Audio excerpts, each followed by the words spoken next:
بسم اللہ الرحمن الرحیم. اس کی حکمت یہ ہے، سمجھے بات ہے، ہر عمل کے کچھ دین کے اندر، ہر عمل کے کوئی بھی عمل اس کے کچھ ظاہری آداب ہوتے ہیں اور کچھ باطنی آداب ہوتے ہیں، اور کوئی عمل کامل ہی نہیں ہوتا جب تک ظاہری آداب اور باطنی آداب دونوں کی تکمیل نہ ہو، یا ظاہری شرائط اور باطنی شرائط دونوں کو مکمل نہ کیا جائے، جمع نہ کیا جائے. مقصود اس عمل سے، اس عبادت سے باطنی اغراض کو، باطنی خیرات کو، باطنی برکات کو، باطنی مقاصد کو حاصل کرنا ہوتا ہے. غرض یہ ہوتی نماز کو لے، مقصود اللہ کو پانا، اللہ کی رضا کو پانا، اللہ تعالیٰ کی قربت کو پانا. مقصود تو اللہ کی بندگی ہے. اگر اللہ تبارک و تعالیٰ نے اس کے لیے پورا ایک فارمیٹ رکھے، آپ اس فارمیٹ کو آگے پیچھے نہیں کر سکتے.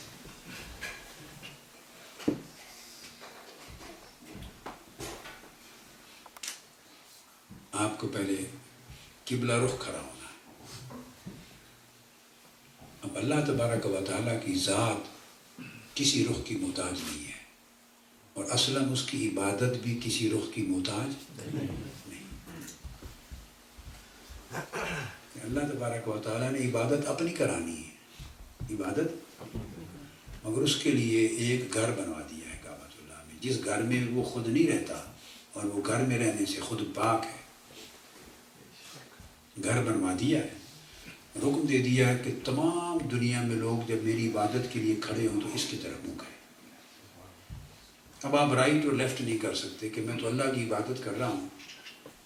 اینما تولوا، اعوذ باللہ من الشیطان الرجیم، اینما تولوا فثم وجہ اللہ، کہ جدھر بھی منہ کرو ادھر ہی اللہ کا چہرہ ہے. خود ارشاد ہے، جدھر بھی منہ کر لو ادھر ہی اللہ کا چہرہ ہے. ہر طرف اللہ ہے، اور ہر طرف کیا ہے؟ نحن اقرب الیہ من حبل الورید، وہ شاہرگ سے بھی قریب تر اندر بھی ہے. تو ایسا اللہ تو کسی سمت اور جہت اور رخ کا، ڈائمینشن کا، ڈائریکشن کا محتاج نہیں ہے، مگر اس نے ایک فارمیٹ بنا دی ہے، عبادت کو آرگنائز کر دیا ہے، ڈسپلن دے دیا ہے کہ یہ کعبہ ہے، اس کی طرف منہ کر کے نماز پڑھنی. اگر ادھر منہ کر کے نہیں پڑھو گے، تمہاری ساری شرائط پوری ہو جائیں تو نماز پھر بھی نہیں ہوگی. ڈائریکشن اسی پر کرنا ہے، اس طرح منہ کر کے. اور جو وہاں کھڑے ہوتے ہیں وہ آپ نے دیکھا، یہ چاروں اطراف میں ہر ایک کا منہ ایک دوسرے کے آمنے سامنے ہوتا ہے. ادھر والے ادھر منہ کر رہے ہیں، ادھر والے ادھر کر رہے ہیں، ادھر والوں کا اس طرف ہے، ادھر والوں کا اس طرف ہے. مطلب کیا کہ وہاں ساری جہتیں کراس ہو جاتی ہیں، کیونکہ جس سمت منہ کرنا تھا وہ درمیان میں آ گیا، اس طرف منہ کرے. تو آپ اس لیے جب نیت کرتے ہیں تو کہتے ہیں عبادتاً للہ تعالی، عبادت اللہ کے لیے ہے، مگر متوجہاً الی جہۃ الکعبہ، چہرہ یا توجہ کعبے کی سمت کر رہا، تو سمت بنا دی ہے. تو اس کے پھر ایک الگ سبجیکٹ ہے، اس پر میں ابھی گفتگو نہیں کرتا. مقصد یہ سمجھانا کہ اس کا اثر مترتب ہوتا ہے عبادت پر، نماز پر اس کا اثر ہوتا ہے. نماز کے اندر آپ کے احکام ہے، پہلے آپ نے تکبیر تحریمہ کہنی ہے، پھر قیام کرنا ہے، پھر رکوع کرنا ہے، پھر قومہ کرنا ہے، پھر سجود کرنا ہے، پھر قعود ہے، ایک رکعتیں ہیں، اٹھنا بیٹھنے کے آداب طریقے ہیں. اس میں آپ رد و بدل نہیں کر سکتے، سارا کچھ پڑھیں مگر وہ جو اس کا سٹرکچر ہے اس کو تھوڑا چینج کر لیں تو نماز نہیں ہوگی. حالانکہ وہ سٹرکچر اٹ سیلف مقصود نہیں ہے، نہ وہ ترتیب اٹ سیلف مقصود ہے، مگر واجب کر دی ہے. کیا واجب کر دی ہے. اٹس سیلف مقصود نہیں ہے اگر واجب کر رہے ہیں. مقصد ہے کہ ہر عبادت اور ہر عمل کا مقبول ہونا اللہ رب العزت نے منحصر کر دیا ہے بعض ظاہری شرائط کی تکمیل پر اور بعض باطنی شرائط کی تکمیل. پھر آپ باجماعت نماز پڑھتے ہیں، اس میں شرط ہے کہ اگر صف ٹوٹی ہوئی ہے تو نماز ہی نہیں ہوگی، ختم. بھائی نماز بھی سب نے اللہ کے لیے پڑھنی، امام صاحب وہی کچھ پڑھ رہے ہیں، سارے ابتدا کر رہے ہیں، مگر صف ٹوٹی ہوئی ہے تو نماز نہیں ہوگی. صف ٹیڑھی ہے، اب امام کیوں حکم دیا کہ آقا علیہ السلام کی سنت ہے امام کھڑا ہو جاتا ہے منہ کر کے جب زیادہ لوگ ہوتے ہیں اور وہ کہتا ہے سووا صفوفکم سووا صفوفکم واستقیموا واعتدلوا، اپنی صفوں کو سیدھا کرو اور خود سیدھے کھڑے ہو جاؤ. آپ کا جو فٹ بائی فٹ ہے، شولڈر بائی شولڈر ہے، واعتدلوا بالکل سیدھا سیدھا عدل کے ساتھ، جیسے برابری کے ساتھ کھڑے ہو جاؤ.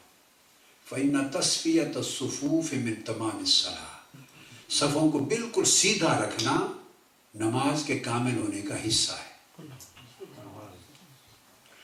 اب وہ پیچھے تک کہتے ہیں صفیں سیدھی کریں، درمیان میں خلل کوئی نہ ہو، گیپ نہ ہو، ٹیڑھی نہ ہو، سب سیدھے کھڑے ہو. اب وہ سیدھا کھڑا ہونا لوگوں کا، تو اس کو اللہ رب العزت کو کیا ضرورت ہے اس چیز کی؟ مگر فرمایا کہ اگر صفیں ٹیڑھی ہوں گی تو نماز ہی نہیں ہوگی. اتنا برا اثر ہوگا کہ نماز ہی نہیں ہوگی. تو اللہ تبارک و تعالیٰ کیوں، بہت سی حکمتیں ہیں اس کی. کیا ایک حکمت صرف ایک بتاتا ہوں درجنوں بیسیوں حکمتوں میں سے یہ، اور وہ ایک بڑی حسین سی حکمت ہے کہ ان اللہ جمیل یحب الجمال، کہ اللہ بڑا خوبصورت ہے اور وہ خوبصورتی کو پسند کرتا ہے. صفیں سیدھی ہوں تو خوبصورت لگتی ہے، ٹوٹی ہوئی ٹیڑھی ہوں تو بدصورت لگتی ہے. وہ چاہتا ہے کہ جب لوگ اکٹھے میری عبادت کے لیے بھی ہوں تو نظم اور خوبصورتی کے ساتھ ہوں،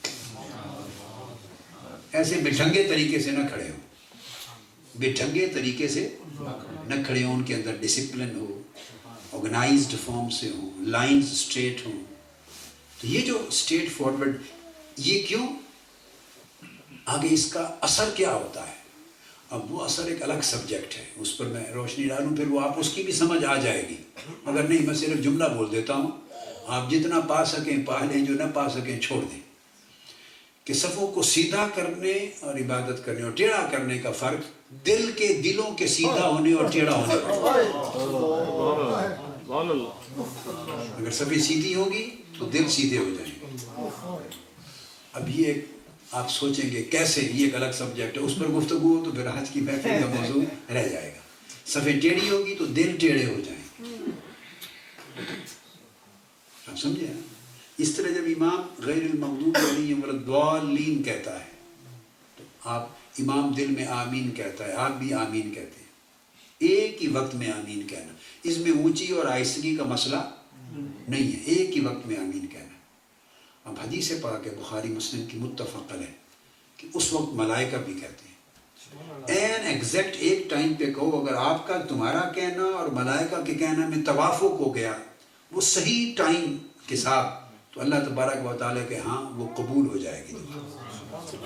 اب وہ قبولیت کہ آپ بھی آمین رہے ہیں، سارے ہی کہہ رہے ہیں، ملائکہ بھی کہہ رہے ہیں، مگر قبولیت خالی آمین کہنے پر نہیں رکھی. کہا تمہارے کہنے اور ان کے کہنے میں موافقت ہو گئی، جوڑ ہو گیا تو قبول ہو جائے گا. یعنی قبولیت اس موافقت پہ رکھی ہے،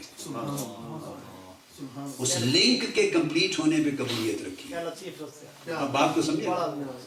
آمین کہنے پہ نہیں رکھی.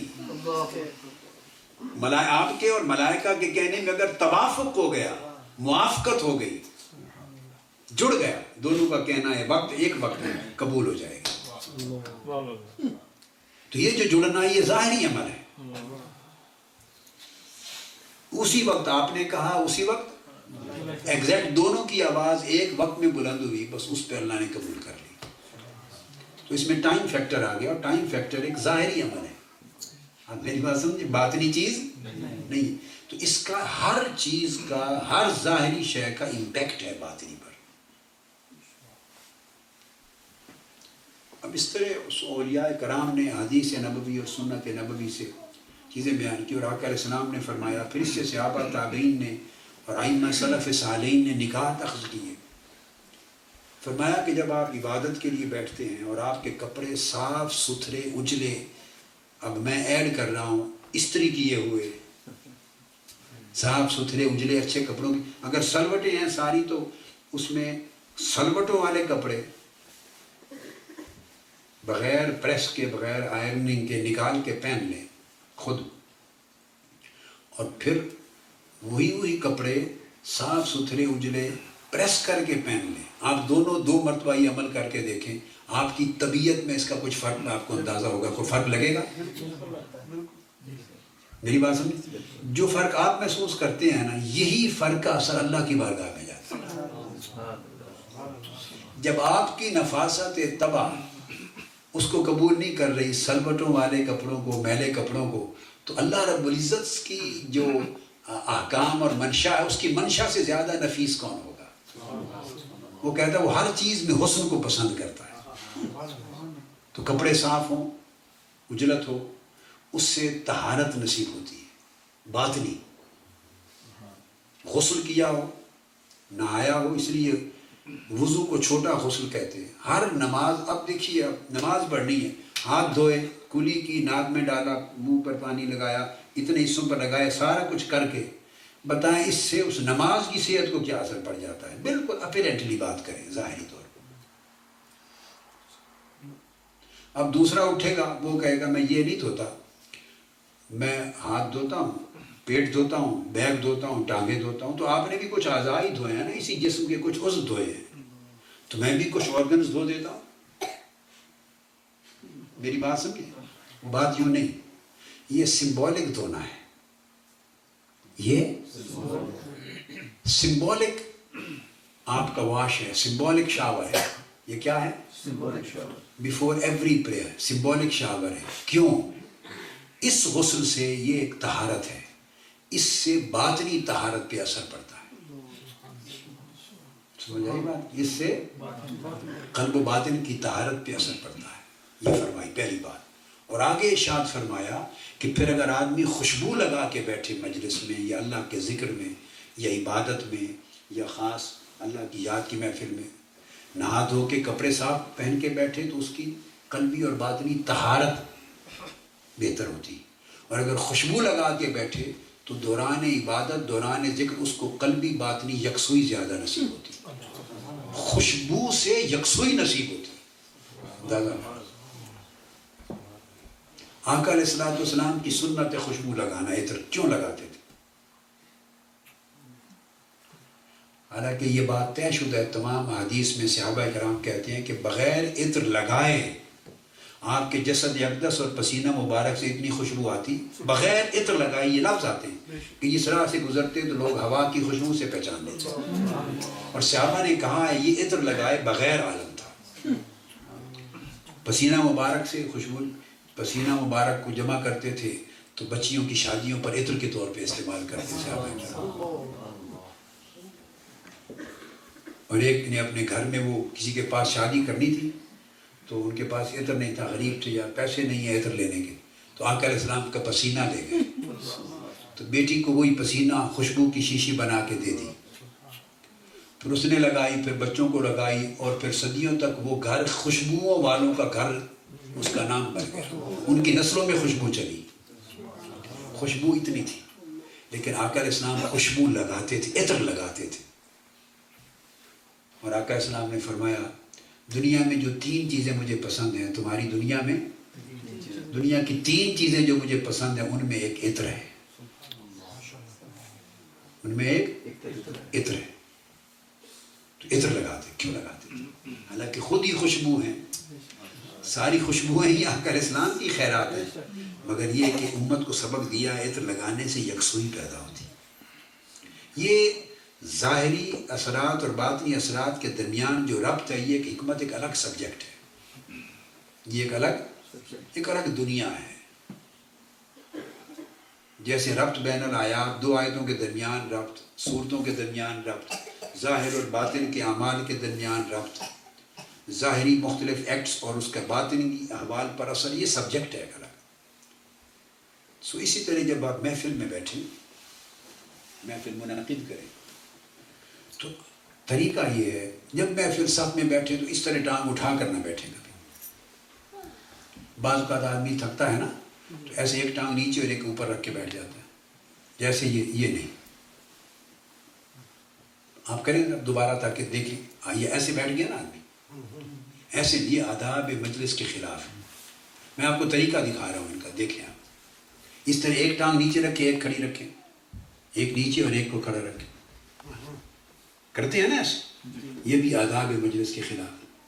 اگر آپ ایسی دو میں سے کسی طریقے میں مشائخ، شیوخ اور اکابر اہل اللہ کی مجلس میں عالم عرب میں کہیں جا کے بیٹھ جائیں جہاں آداب ہیں، ان کو آپ کو دیکھ کے سمجھ آ جائے گی کہ یہ اہل اللہ کی مجلس میں بیٹھنے والا آدمی نہیں ہے، اس کو مجلس میں بیٹھنے کے آداب نہیں آتے. وہ از خود سمجھ جائیں گے کہ یہ شخص، اور پھر وہ کہے میں فلاں کا مرید ہوں، بس اس کے اتنے عمل سے اندازہ کر لیں گے کہ اس کا پیر کیا ہوگا. میری بات، یا فلاں کا شاگرد ہوں، وہ سمجھ جائیں گے اس کا استاد کیا ہوگا. یہ بیٹے اہل نظر کا یہ عالم ہوتا ہے. وہ بات کرتے نہیں بس، مگر کسی کے اٹھنے بیٹھنے سے ہی اندازہ ہو جاتا ہے. تو ٹانگوں کو دو طریقے بیٹھنے کے آداب میں جائز ہیں. جیسے اب بیٹھے ہیں، جس کو چار زانو کہتے ہیں چوکڑی مار کر، دو، اس طرح بھی درست ہے. جیسے آپ لوگ بیٹھے ہیں دو زانو، اس طرح بھی درست ہے. اور اگر کسی کو ان دونوں صورتوں میں بیٹھنے میں تکلیف ہے، گھٹنوں کی، ٹانگوں کی، اس کے لیے کرسی، وہ پیچھے وہ چلا جائے اور کرسی پر بیٹھے. کرسی پر بیٹھنا پھر سنت ہے. آپ اندازہ کر لیں، ہر چیز میں آ کر اسلام نے ایک سنت، ایک راستہ دے دیا. ممبر کیا ہے؟ ممبر کرسی ہے بھائی، اس کے چار پائے ہیں. ممبر خود کرسی ہے. جو ممبر نبوی ہے وہ کرسی ہے. اور ویسے کرسی بھی ہوتی تھی ویسے. تو کرسی پر بیٹھنا اللہ کی بھی سنت ہے. عرش پر اپنے لیے کرسی رکھوائے گا، ایک اپنے محبوب کے لیے کرسی رکھوائے گا. واسع کرسیہ السماوات والارض. اور عرش کے دن حدیث پاک میں اللہ پاک کے لیے کرسی رکھی جائے گی، اور آقا علیہ السلام کے لیے کرسی رکھوائے گا. اللہ یہ کرسی حضور کے لیے انجبینی اپنی دائیں جانب. تو اگر یہ تکلیف ہے تو پھر وہ بجائے اس کے کہ بیٹھنے کے آداب کے خلاف بیٹھے، وہ بہتر ہے تکلیف کی وجہ سے کرسی پر بیٹھے. اچھا، ٹوپی پہننے کے بھی آداب ہیں. اب لوگ حیدرآباد دکن کی ٹوپی تو لے لیتے ہیں، مگر پہننے کے آداب ہیں. ادھر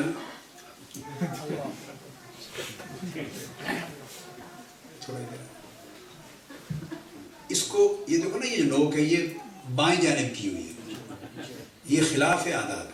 یہ اس طرف اس کا رخ ہوتا ہے، ادھر دائیں طرف اس کو جھکا دیا.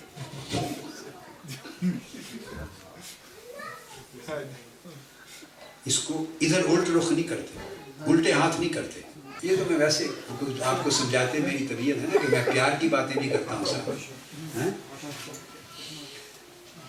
تو مگر میں بتا رہا ہوں کہ اس کے بھی، یعنی جن لوگوں کی یہ تہذیب ہے اور جن لوگوں کی نے یہ لباس کو وضع کیا، تو ان کے ہاں بھی اب یہ پہن کے وہاں بیٹھ جائے، وہ ان کو اٹھا کے بند کر کے، بوری بند کر کے کراچی بھیج دیں گے MQM کے پاس. بوری میں ملیں گے اگلے دن. انہیں کہیں آپ کو اگر ٹوپی پہننا ہی نہیں آتا، وہ طوطے کو جو جواب دیا تھا نا اس نے، تو پھر یہ پہنی کیوں؟ تو یہ دائیں طرف اس کو جھکاتے ہیں. ہر چیز کے دنیا میں ہر چیز کے آداب ہے. تو مجلس میں جب بیٹھیں تو اس کا یہ، اب مجلس کا طریقہ یہ ہوتا ہے کہ ہمیشہ ایسی جگہ کو منتخب کریں جہاں بیٹھنے والے اور جس کی مجلس میں وہ بیٹھے ہیں وہ آمنے سامنے بیٹھیں، اور میکسیمم لوگ سامنے آ سکیں تاکہ وہ سارے اس کو دیکھ سکیں اور وہ ایک بیٹھا ہوا ان سب کو دیکھ سکیں. آپ مجھے دیکھ سکیں اور میں آپ کی زیارت کر سکوں.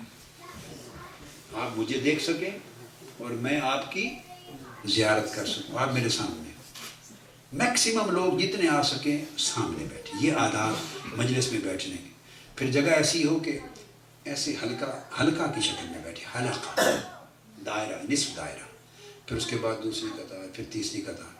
ایسا بھی کبھی نہ بیٹھیں کہ کوئی مرضی آئی، جیسے آگے بیٹھ گیا، کوئی پیچھے بیٹھ گیا، کوئی. اگر اس کو آپ 1 فٹ لے کے قطار بنانا چاہیں تو قطار ہی نہ بنے. اب نماز کی صف تو نہیں ہے کہ اس طرح سیدھی 180 ڈگری کی تو نہیں، مگر مجالس میں اگر سیدھی لمبی صفیں نہیں اور چھوٹی مجلس ہے تو دائرے کی شکل، نصف دائرہ. یہ طریقہ ہے کہ ہر آدمی کو ایکول سپیس مل رہی ہے قربت میں،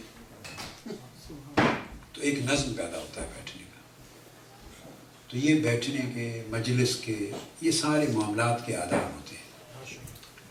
تو یہ بنیادی ریزن یہ تو میری ایک طبیعت ہے کہ اگر میں نہیں سمجھاؤں گا اور آپ کے چپکے سے جیسے آپ نے بنا رکھا بیٹھ جاؤں گا تو زندگی بھر آپ کو کون سمجھائے گا یہ بات؟ اور کب کوئی کسی اور نے تو مجھے علم میں سمجھانی ہی نہیں، کسی اور نے یہ باتیں تو نہیں سمجھانی، کون سمجھائے گا؟ اس لیے میں پھر ایسے معاملات جہاں سمجھانا ہو، تربیت ہو، اس میں رعایت نہیں کرتا، میں سمجھاتا ہوں تاکہ آئندہ کے لیے پتہ ہو. جب آپ کبھی بیٹے کریں، کوئی اور آپ کے پاس آئے، بزرگ آئے، شیخ آئے، تو جب آپ اس کے مطابق ایکٹ کیا ہوگا تو ان کو پتہ ہوگا کہ کسی کی صحبت اور مجلس میں بیٹھنے والے لوگ ہیں یا کسی سے سیکھے ہوئے، ورنہ مجھے بھی گالی پڑے گی. نہیں، زبان سے تو گالی نہیں نکالنی نا. وہ جو امیج کریٹ ہوگا آپ کے بارے میں، جو سمجھے گا وہ ساتھ میرا بھی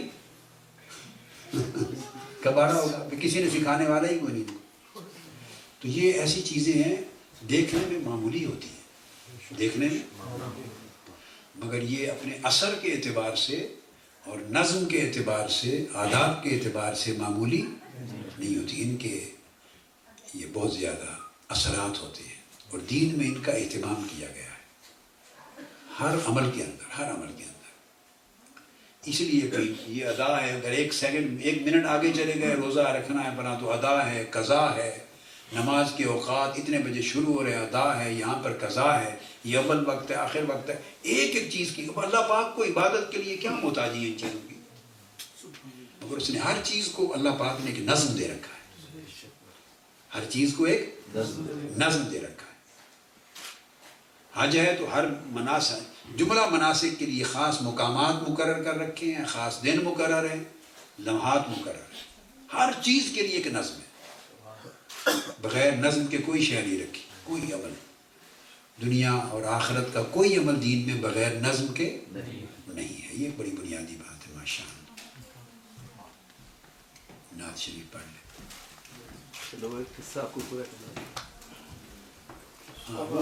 خواجہ قمر الدین سیالوی رحمۃ اللہ علیہ کی بات سنا رہے تھے کہ اقبال جو امان اللہ پٹیل ہیں، ان کا کارڈ ملا ہے ان کی عزیزہ کی بیٹی کی شادی کا، تو اس میں انہوں نے پہلی بار اپنا نام لکھا ہے مکمل. یعنی طویل مدت ہو گئی مشن سے منسلک ہوئے اور ہم سے قربت کو مگر انہوں نے آج تک اپنا اصل پورا نام ریویل نہیں کیا. پہلی بار لکھا ہے امان اللہ کوٹھی والا. تو میں نے اقبال پٹیل صاحب کے لیے لازم کر دیا ہے کہ جب یہ ان سے اگلی نیکسٹ ٹائم بات کریں گے تو کہیں گے میں بول رہا ہوں محمد اقبال جھونپڑی والا، کوٹھی والا کہ میں محمد اقبال جھونپڑی والا. آپ کی عمارت کے مقابلے میں اپنی جھونپڑی ہے. تو اس پر مجھے ایک بات یاد آ گئی حضرت خواجہ قمر الدین سیالوی رحمۃ اللہ علیہ کا. میں نے ان کا تعارف کروا دیا پہلے. تو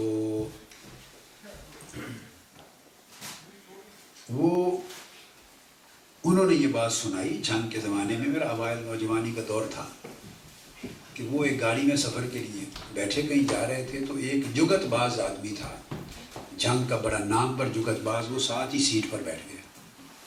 اب یہ بات انہوں نے خود سنائی ہے خواجہ قمر الدین سیالوی رحمۃ اللہ علیہ. ان کی طبیعت میں مزہ تھا، بہت مزہ تھا اور خوش مزاج تھے.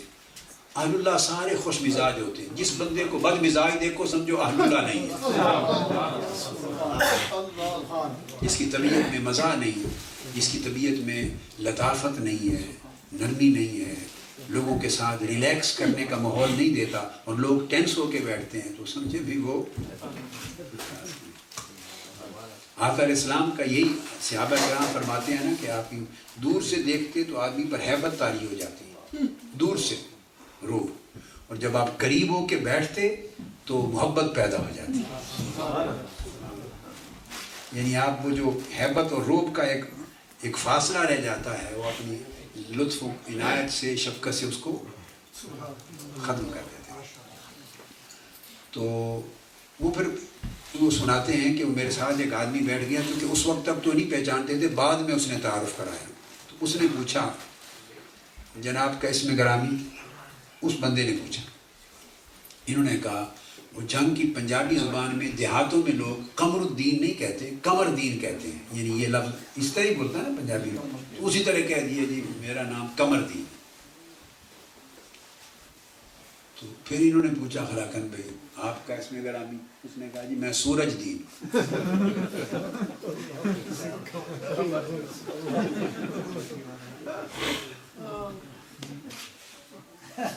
میں سورج دین، یعنی شمس الدین نہیں کہا، شمس الدین کی وجہ سورج دین زیادہ اور ایکسپریس کرتا ہے. کہتے ہیں میں نے بڑے توجہ سے سنا، اس کا دھیان کیا بھائی کون ہے. تو پھر مجھ سے پوچھتا ہے کہ آپ کا کہاں کے رہنے والے ہیں، کہاں گھر ہے آپ کا؟ تو وہ سرگودا کے قریب، ان کا سیال شریف جو ہے نا جگہ سرگودا کے قریب ہے. تو میں نے کہا میرا غریب خانہ سرگودا کے قریب ہے. غریب خانہ سرگودا کے قریب ہے. میں نے پوچھا آپ جناب کہاں کے رہنے والے ہیں؟ اس نے کہا جی میرا امیر خانہ ملتان کے قریب ہے. میرا امیر خانہ مجھے آپ کس جگہ آپ کا گھر ہے، شہر کا نام؟ نے کہا میں سیال شریف رہتا ہوں. میں نے بتایا. پوچھا آپ کہاں رہتے ہیں؟ جی میں انال شریف رہتا ہوں. اب پنجابی میں سیال اور سیالہ یہ لفظ سردیوں کو کہتے ہیں، ونٹر کو، اور انال سمر کو کہتے ہیں، گرمیوں کو کہتے ہیں. انال گرمیوں کو کہتے ہیں. یہ بھی پنجابی کی خاص دو ٹرمز ہیں. آپ نے انہوں نے کہا جی میں سیال شریف کا ہے. تو آپ کا کہاں ہے؟ جی میں جی انال شریف کا. اتنے میں وہ سمجھ چکے تھے بھئی یہ کوئی چیز ہے. پھر آخری پوچھا کہ آپ کیا ادھر سیال شریف میں کیا آپ کا کام ہے، کیا کرتے ہیں؟ اس کو بھی پتہ ایسے ہی شغل کر رہا تھا. تو انہوں نے کہا جی میں بس ایسے میں خادم ہوں وہاں کا. گدی نہیں، پھر بھی آپ کو کیا کہتے ہیں؟ کہ گدی نشین بس کہتے ہیں، وہ گدی نشین. اس نے پوچھا تو آپ کیا کرتے ہیں؟ جی میں گھوڑی نشین.